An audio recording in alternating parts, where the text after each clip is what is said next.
अब है क्लास 10 का ये पाठ है दूसरा। मैं चल रहा हूँ सेकंड हिंदी का। तो सेकंड हिंदी में दूसरा पाठ का नाम है ढहते विश्वास। ढहते विश्वास का अर्थ यह होता है कि हमारा पहले से विश्वास था कि अब जो है पानी रुक जाएगा, लेकिन विश्वास नहीं है कि पानी रुक जाएगा। तो जब देखते हैं कि गिरने लगा नदी का किनारा, तो हमारा ढहते विश्वास लगा। अब इसके बाद जो है लेखक का परिचय है, थोड़ा सा जाने इसको। जिसके लेखक ढहते विश्वास के हैं सातकौड़ी होता है। तो मैं लेखक का परिचय बता रहा हूँ, ध्यान से सुनिए। बोलो। सातकौड़ी होता है उड़िया के एक प्रमुख कथाकार हैं। कथाकार का अर्थ होता है कथा कहने वाले, कहानी कहने वाले को हम कथाकार कहते हैं। इनका जन्म जो है 29 अक्टूबर 1929 में मयूरभंज उड़ीसा में हुआ था। अब तक इनकी 1 दर्जन से अधिक पुस्तकें प्रकाशित हो चुकी हैं। 1 दर्जन मतलब 12 गो किताबें से ये प्रकाशित उनके हो चुके हैं। होता है जो भुवनेश्वर में भारतीय रेल यातायात सेवा के अंतर्गत रेल समन्वय आयुक्त व उड़ीसा सरकार के वाणिज्य एवं यातायात विभाग में विशेष सचिव तथा उड़ीसा राज्य परिवहन निगम के अध्यक्ष रह चुके हैं। इनके कथा साहित्य में उड़ीसा का जीवन गहरी आंतरिकता के साथ प्रकट हुआ है। यह कहानी राजेंद्र प्रसाद मिश्र द्वारा संपादित एवं अनुदित उड़िया की चर्चित कहानियाँ हैं। विभूति प्रकाशन दिल्ली से यहाँ सामहर संकलित है। ये समाप्त हुई सातकौड़ी होता है यानी ढहते विश्वास के लेखक का परिचय। अब हम चलते हैं ढहते विश्वास। एक कहानी है, इसे सारांश में भी याद करना होगा, जिससे सारे प्रश्न हमको पकड़ में आएंगे। तो हम सारांश आप सब जान ही रहे होंगे कैसे बोलेंगे और नहीं बोलेंगे। तो हम चालू करते हैं, बारी बारी से समझा रहा हूँ। पिछले कई दिनों से लगातार बारिश होते देख लक्ष्मी को लग रहा था जैसे इस बार भी बाढ़ आएगी। एक लक्ष्मी नाम की महिला है, वो कह रही है कि कई दिनों से लगातार बारिश हो रही है, उसका कोई निश्चित नहीं है, इसलिए वो डर रही है कि इस बार भी बाढ़ आएगी। तूफान में घर टूट गया था, सो उधार कर्ज मांगकर किसी तरह कुछ बांस बांध बुद्ध कर उस पर पुआल डाल दिया था उसने। एक बार और पहले तूफान आई हुई थी यहाँ पर, तो उसे किसी तरह से ढांक दिया गया था पुआल से, घास से, ताकि अब हम लोग को राहत मिलेगी। लेकिन आगे लक्ष्मण कलकत्ता में नौकरी करके पत्नी को जो कुछ भेजता है उसे गुजारा न होने की वजह से तहसीलदार साहब के घर छिटपुट काम करके लक्ष्मी जो कुछ पाती है उसी से अपने कमी पूरी कर लिया करती है। इसका अर्थ ये हुआ कि लक्ष्मी के पति जो हैं कलकत्ता में नौकरी करते हैं, जिनका नाम है लक्ष्मण।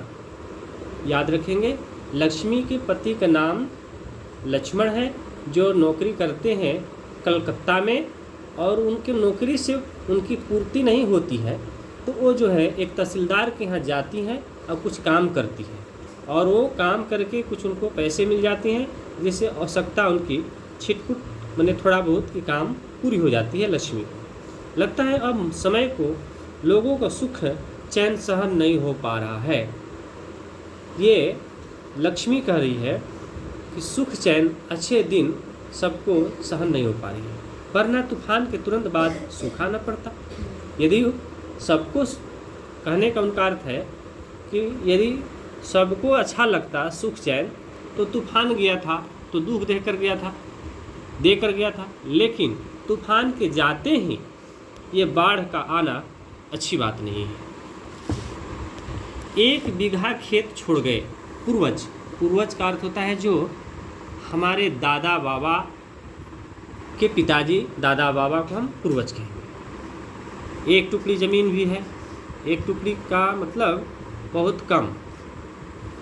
1 बीघा हल किराए पर लेकर उस बीघे भर में खेती करवाई थी लक्ष्मी ने। यहाँ कहने का अर्थ है 1 बीघा जमीन में जो उसमें खेती करवाई थी लक्ष्मी। अंकुर जल गए और कहीं कहीं पर धान के हरे भरे सभी कोमल पौधे धूप में भूनकर स्वाहा हो गए। कहने का मतलब हुआ कि 1 बीघा के लिए जो धान के बीज लगवाए थे वो अंकुर आ गए थे, लेकिन पानी नहीं होने की वजह से वो सब जो है सूख कर स्वाहा हो गए। स्वाहा का अर्थ जान ही रहे होंगे कि जो हम लोग क्या कहते हैं, स्वाहा करते हैं कि ओम नमो भगवते वासुदेवाय नमः स्वाहा, इस तरह से करते हैं और उसमें घी और जो है कपूर और जो है धूप डालकर बोल देते हैं। इसका अर्थ हुआ कि मैंने वो जल गया, उसी प्रकार वो जल गया है। फिर भी हार न मानकर बारिश होने पर रोपनी करने का इंतजार कर रहे थे किसान। इतना सूखा पड़ने के बावजूद भी किसान हार नहीं मान रहे हैं। देख रहे हैं आकाश की ओर कि कब वर्षा हो कि हम लोग उसको रोप दें। गहरे खेतों में जरई समाप्त करके नदी के बांध पर बैठे गर्दिश के दिन भूलने की कोशिश करते वक्त यह अनवरत बारिश शुरू हो गई। ऐसी बात हुई कि गहरे खेत में जरई समाप्त हो गए। जरई का मतलब कि जड़, किसका जड़ भाई? तो बीज का। बीज का मतलब हम लोग देहात में कहते हैं बीहन, या दूसरी भाषा में कहते हैं बिजड़ा। इसके जो है जड़ सूख गए और नदी के बांध पर लोग बैठकर दिन भूलने की कोशिश करते हैं कि अब वर्षा का दिन भूल जाना है। यह अनवरत बारिश शुरू हो गई। अब इतने सोचने के बाद उसी दिन वर्षा जो है चालू हो जाती है। भादों के शुरू से बरस रही है। ये भादो महीना होता है, सावन भादो देहाती ये है, हिंदी के होते हैं। पूरा महीना ख़त्म होने को आया पर वर्षा थम नहीं रही है। भादो का महीना ख़त्म होने लगा लेकिन वर्षा जो है अब मान नहीं रहा है। पहले से तो सूखा पड़ा कि जो है हमारा बिजड़ा सब सूख गए, लेकिन बिजड़ा सूखते ही इतना वर्षा हुआ कि जो है भादो का महीना चालू हुआ और अंत हो रहा है, तब भी पानी का वर्षा होना ये जो है रुक नहीं रहा। एक पक्ष से अधिक हो गया, सूर्य देवता के दर्शन तक नहीं हुए। इसका अर्थ हुआ कि एक पक्ष कहते हैं 15 दिन का, 15 दिन सूरज भगवान को दर्शन नहीं हुआ। बादल की इतना गहरी थी जिसकी वजह से दर्शन नहीं हुए। आइए समझ बात। लगातार बारिश होने के कारण बाढ़ आने की चिंता से अब रात को नींद नहीं आती थी। कहने का मतलब कि लगातार बारिश होने के कारण बाढ़ आने की चिंता हो रही है कि देखो ना भाई, हम लोग सो जाएंगे तो रात में कहीं बाढ़ आए तो कहीं हम लोग को तहस नहस न कर दे, मने बर्बाद न कर दे, इसलिए नींद नहीं आती थी लक्ष्मी को। किसको नींद नहीं आती थी? लक्ष्मी। देवी नदी के बांध के नीचे लक्ष्मी का घर था। एक नंबरिया में पूछेगा आप सबसे कि किसके नीचे लक्ष्मी का घर था, तो उसमें आपको ऑप्शन मारना होगा कि देवी नदी के किनारे यानी नीचे। दलई बांध में पिछली बार जब नदी ने दाव साधा था, दाव मैंने समझ ही रहे होंगे कि एक कसर, एक दुश्मनी साधा था। उस समय वह नई नई आई थी ससुराल से। कौन ससुराल से नई नई आई थी? तो लक्ष्मी आई थी। कब आई थी? दलई बांध के पिछले बार जब उन्होंने ऐसा दुश्मनी नदी की थी। जिस दिन दलई बांध टूट गया, चारों ओर बाढ़ के पानी के साथ मनुष्य का हाहाकार मिलकर एकाकार हो गया था। हाहाकार मतलब रोना धोना क्राह पुकार, सब हाहाकार मिलकर एक हो गया था। चारों ओर त्राहिमाम त्राहिमाम लोग करते थे। दलई टूटा था। उसके बाद सब कुछ खत्म हो गया। तुरई के फूल की तरह खिल खिलाकर हंसते लोग सहसा मुरझा गए। तुरई एक प्रकार का फल होता है, ऐसे लोग झिंगी कहते हैं। तो एक बार फूलता है और सब झड़ जाते हैं। कहने का मतलब उसको देखकर लोग खुश होते हैं और वो तुरंत ही झड़ जाता है, मतलब मुरझा जाता है।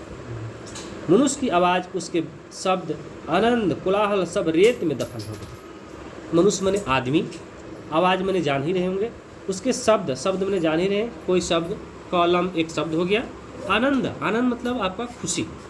कोलाहल, कोलाहल का अर्थ होता है आपको हल्ला गुला। सब रेत में दफन हो गए। दफन का मतलब होता है उसी में मिल गए। रेत मतलब होता है बालू में मिल गए। वे दिन अभी तक नहीं भुला पाई। कितनी दर्दनाक है वह अनुभूति, कितना भयानक था वह दृश्य। अनुभूति मतलब अनुभव, भयानक माने बहुत डरावना। वह दृश्य, दृश्य माने एक प्रकार का देखने को दृश्य कहते हैं। जैसे आप सब कहीं ड्रामा में सुने होंगे, नाटक में, कि पहला दृश्य पर खुश होकर ये इतना रुपया दिए। तो दृश्य मतलब एक प्रकार का चित्र देखना या फोटो देखना या किसी का दर्शन हो। मरी पड़ी माँ के शव से टिक कर बैठा था बच्चा। शव मतलब लाश होता है। संतावना पाने के लिए, संतावना माने कुछ उससे सुनना, कुछ ढाढ़स बनाने के लिए। कौन देगा उसे संतावना? संतावना मतलब उसको कौन समझाएगा, कौन धैर्य बधाएगा? इससे पहले कि माँ उसे गोद में उठाए सियार वनभोज के लिए घसीट ले जाते हैं। ऐसी बाढ़ आई थी कि उसकी माँ नहीं बच पाई थी, उसका बच्चा था, और बच्चा को भी वहाँ के जंगली जानवर बोलते हैं सियार, सियार घसीट कर वो बच्चा को मुंह में पकड़ कर ले जा रहे थे। उसे जीते जागते बच्चे को वह दृश्य याद आते ही सिर पर पैर तक, सिर तक, आन तक से सिर उठता है। ये दृश्य को देखकर आज उनको शरीर में डरापन आ जाता है, सिहर जाता है। यदि दोबारा दलई बांध टूट जाए तो उन्हें कौन बचाएगा? ये शंका है, ये आशंका है, विश्वास नहीं हो रहा है कि अब कौन बचाएगा। बच्चे विपत्ति का सामना कैसे कर पाते हैं? पाएंगे।